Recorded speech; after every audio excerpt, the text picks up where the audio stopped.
प्रधानमंत्री जी को शर्म आनी चाहिए, हमारे अमित शाह जी को शर्म आनी चाहिए कि जो बिल्कुल सीना ठोक ठोक के चिल्लाते थे, गला फाड़ फाड़ के 400 पार, अब की बार 400 पार।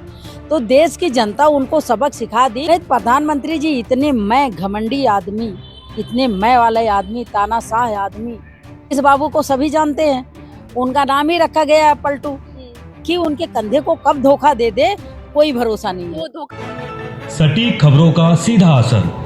आप देख रहे हैं एनसीआर समाचार, खबर भी असर भी। नमस्कार, मैं आपके साथ रितेश मंगवाना और आप देख रहे हैं एनसीआर समाचार। बातचीत करेंगे, हमारे साथ कांग्रेसी कार्यकर्ता राजकुमारी गुप्ता जी है। उनको जाना भी जाता है कि राहुल गांधी को इन्होंने अपना घर दिया था, उनके नाम किया था। बेटा, ये पूरा देश देख रहा है कि जब मोदी जी और अमित शाह जी गला फाड़ फाड़ के रैलियों में या मीडिया के सामने बोलते थे 400 पार 400 पार बोलते थे ना, 400 पार, तो पब्लिक ने मोदी जी को और राहुल गांधी जी और अन्य पार्टी इकट्ठा होके इनको ये सबक सिखा दी कि तुम्हें अखिलेश यादव ने बोला था कि ये 240 पार नहीं होने देंगे जी, बोले थे, बिल्कुल बोले थे। और लीडर भी बोले थे कि कोई 200, कोई 250, कोई 150 उन्होंने बोला था। तो ये बहुत बड़ी बात है। प्रधानमंत्री जी को शर्म आनी चाहिए, हमारे अमित शाह जी को शर्म आनी चाहिए कि जो बिल्कुल सीना ठोक ठोक के चिल्लाते थे, गला फाड़ फाड़ के 400 पार, अब की बार 400 पार। तो देश की जनता उनको सबक सिखा दी कि 400 पार नहीं 240 में सिमट गए। ये भाजपा को शर्म आनी चाहिए, प्रधानमंत्री को शर्म आनी चाहिए कि आपको 240 पार नहीं होने दिया गया। तो प्रधानमंत्री की मजबूरी है गठबंधन में सरकार बनानी। नहीं, प्रधानमंत्री जी इतने मैं घमंडी आदमी, इतने मैं वाले आदमी, तानाशाह आदमी, वो कभी संगठन में किसी को लेते अपने, उनकी मजबूरी है। पर अब तो लेके चल रहे हैं ना, सभी को लेके चल रहे हैं। आप लोगों के सामने है कि इनकी सरकार कितने दिन चलती है, क्योंकि प्रधानमंत्री एक अहंकारी आदमी, घमंडी आदमी, तानाशाह आदमी, ये पूरी हुकूमत अपनी चलाएंगे। नीतीश बाबू को सभी जानते हैं, उनका नाम ही रखा गया है पलटू। तो वो कब पलट जाएं उनका कोई भरोसा नहीं है, कब किधर चले जाएं। और प्रधानमंत्री जी को बैसाखी पे खड़ा कर दिया गया, ये राहुल गांधी की देन है कि जो ये कहते थे गांधी गांधी गांधी। राहुल, आपको अमित शाह जी हों, चाहे हमारे नरेंद्र मोदी प्रधानमंत्री जी हों, कहीं भी ये जाते थे तो इनके मुंह से सिर्फ गांधी गांधी, राहुल गांधी शहजादा। अच्छा, लोग नीतीश कुमार को इतना कहते हैं कि पलटू है, पर इंडिया गठबंधन का नाम तो नीतीश कुमार ने ही दिया। आप लोगों ने उन्हें संयोजक तक नहीं बनाया और अब पीएम का भी ऑफर दे रहे हैं आप, ऐसा क्यों? अभी भी मैं बता रही हूँ आपको कि ये जो बैसाखी पर मोदी जी खड़े हैं, ये बैसाखी उनके कंधे को कब धोखा दे दे कोई भरोसा नहीं है। तो धोखा कौन देगा? यही देंगे जिनके जिनके दम पे खड़े हो रहे हैं, जो आज उनकी बैसाखी बन रहे हैं, वही देंगे। और 100% लिख लो आप लोग कि ये धोखा दिया जाएगा उनको, ये बैसाखी उनके कंधे को धोखा देगी और वो बिल्कुल विकलांग हो जाएंगे, मुंह के बल गिरेंगे। ने अभी यही प्रस्ताव रखा है कि पीएम बनने के अगर कोई लायक है तो वो नरेंद्र मोदी जी है। अभी नीतीश जी को देखो, नीतीश जी अगर तारीफ नहीं करेंगे तो फिर अपने इच्छा अनुसार वहाँ कहाँ से पोस्ट मिलेगी उनको। अभी तारीफ कर रहे हैं, लेकिन उनका नाम जो रखा गया है उनका कोई भरोसा नहीं। अभी बता रहे थे ना कि अभी बता रहे थे ना कि एक पहले लीडर था जिसका नाम था आए राम गए राम। तो आए राम गए राम ये भी नीतीश जी भी हैं।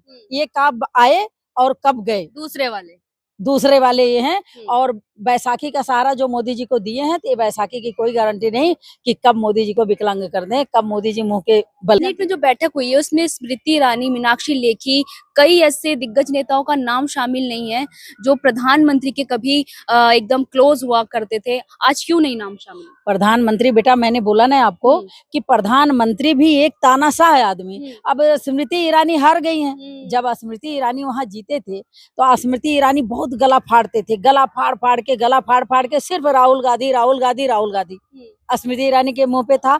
अब की बार स्मृति ईरानी बुरी तरह हार के आई हैं, उनकी बेइज्जती हो चुकी है, क्योंकि वो चैलेंज दे रहे थे कि जा रही हूँ अब की फिर हरा के आऊंगी। तो स्मृति ईरानी हार के आई हैं, उनकी बेइज्जती हो चुकी है। तो मोदी जी ऐसे हैं कि वो उगते सूरज को सलाम करते हैं, जो ढलता है उसको नहीं। तो अब ये ढलने वाली सूरज है स्मृति ईरानी अब ढलने वाली सूरज है, तो मोदी जी को कोई मायने नहीं रखता कि स्मृति ईरानी को नहीं बुलाए, हाँ। तो इसमें कोई बहुत बड़ी बात नहीं। पर अभी भी आरोप प्रत्यारोप की राजनीति चल रही है। मोदी जी लगातार कांग्रेस पे आरोप लगा रहे हैं कि इस बार भी अगर सीट लाएं तो शतक भी पूरा नहीं कर पाए, 100 सीट भी पूरी नहीं ले पाए। बेटा, अगर मोदी जी सिर्फ गांधी परिवार गांधी परिवार गांधी परिवार के नाम से सुबह शाम रटते हैं, जागते हुए भी सपने में भी सिर्फ उनको गांधी परिवार दिखती है, तो मोदी जी की भी मजबूरी है, क्योंकि राहुल गांधी का एक खानदान नामी है, कई पीढ़ी चलती आ रही है, प्रधानमंत्री, MP, मिनिस्टर, पर वो तो कहते गांधी जी को फिल्म से जाना जाता है। अब देखिए आप, कोई नहीं जानता था।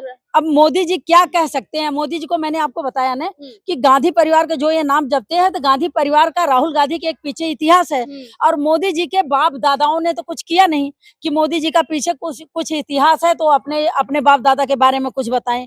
वो बताए कि मैंने इस स्टेशन पे चाय बेची।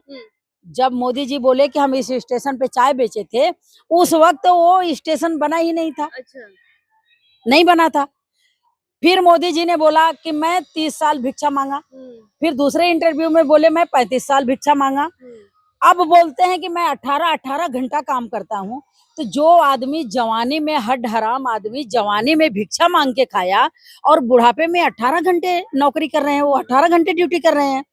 युवाओं को कहते हैं कि 4 साल में ये रिटायर हो जाएंगे, फौजियों को, जिनके ऊपर हम लोग गर्व करते हैं, जिनके ऊपर हम नाज करते हैं, शान करते हैं कि हमारा ये फौजी है, उनको ये कहते हैं कि 4 साल में हम रिटायर कर देंगे, और खुद 75 साल का बुढ़ा अपने आप को जवान बनते हैं कि हम राजनीति करेंगे, हम प्रधानमंत्री हैं, हम देश चलाएंगे। तो ये तो दुर्भाग्य है ना। तो 3.0 मोदी जी आने वाले हैं ना। बेटा, हमारे देश की दुर्भाग्य है कि हमारे युवा रोडों पे घूम रहे हैं फाइल ले लेके। मोदी जी ने बोला था हम 2 करोड़ नौकरी देंगे, 15 लाख रुपए देंगे, पेट्रोल सस्ता देंगे, डीजल सस्ता देंगे, सिलेंडर सस्ता देंगे। क्या दिया उन्होंने? शपथ लेते ही सारे काम करेंगे बोल तो रहे। बेटा, 2 दिन का रोड मैप तैयार कर चुके हैं। 10 साल उन्होंने निकाल दिया। ये भी तो 4-6 महीने निकाल देंगे, 5 साल तो नहीं निकलने वाला है, क्योंकि पलटू राम जब मर्जी आ जाए। पर वहीं अमित शाह ने एक इंटरव्यू में कहा था बिहार के एक मंच से कि नीतीश के लिए हमारे दरवाजे हमेशा बंद रहेंगे, पर आज नीतीश उन्हीं के साथ। नेताओं का तो ऐसे लगता है ना कि नेताओं का जमीर मर चुका है। नेताओं का कोई जमीर है ही नहीं। अगर वो कांग्रेस में है तो भाजपा की बुराई, भाजपा में है कांग्रेस की बुराई। मैं तो ये कहती हूँ कि जो लोग जा रहे हैं उनको आने नहीं देना चाहिए, जो लोग आ रहे हैं उनको जाने नहीं देना चाहिए। नेताओं का कोई जमीर नहीं है, कब अमित शाह क्या बोल रहे हैं, क्या नहीं बोल रहे हैं। अब उनको जरूरत है, अब तो हाथ जोड़ के सामने खड़े हो रहे हैं, प्रधानमंत्री गले लग रहे हैं, गले लगा रहे हैं। इससे पहले तो नहीं उन्होंने किसी को लगाया। क्या लग रहा है कि इस बार ये एनडीए गठबंधन ज्यादा टिक पाएगा या फिर इंडिया गठबंधन ही सरकार में वापस आ पाएगा? कोई मतलब नहीं है इंडिया गठबंधन ज्यादा दिन चले। इनका जो ये नीतीश जी का और चंद्रनाडु जी का जो ये समर्थन ले रहे हैं, ये 2 कंधे की बैसाखी है। ये कब इनको धोखा दे दें कोई भरोसा नहीं है। खेला करने वाले हैं। बड़े खेला करेंगे ये लोग। आप देखते रहना, इनकी सरकार चलने वाली नहीं है, कोई मतलब नहीं है कि इनकी सरकार चले। ठीक है, चलिए बहुत बहुत शुक्रिया बातचीत करने के लिए हमारे साथ। देखना यही होगा कि क्या होने वाला। देखिए लगातार राजनीति जो है दिन भर मतलब की गरमाई जाती है, आरोप प्रत्यारोप लगते हैं। क्या लग रहा है देश किसके हाथों में जाने वाला है? मंगवाना और आप देख रहे थे NCR समाचार।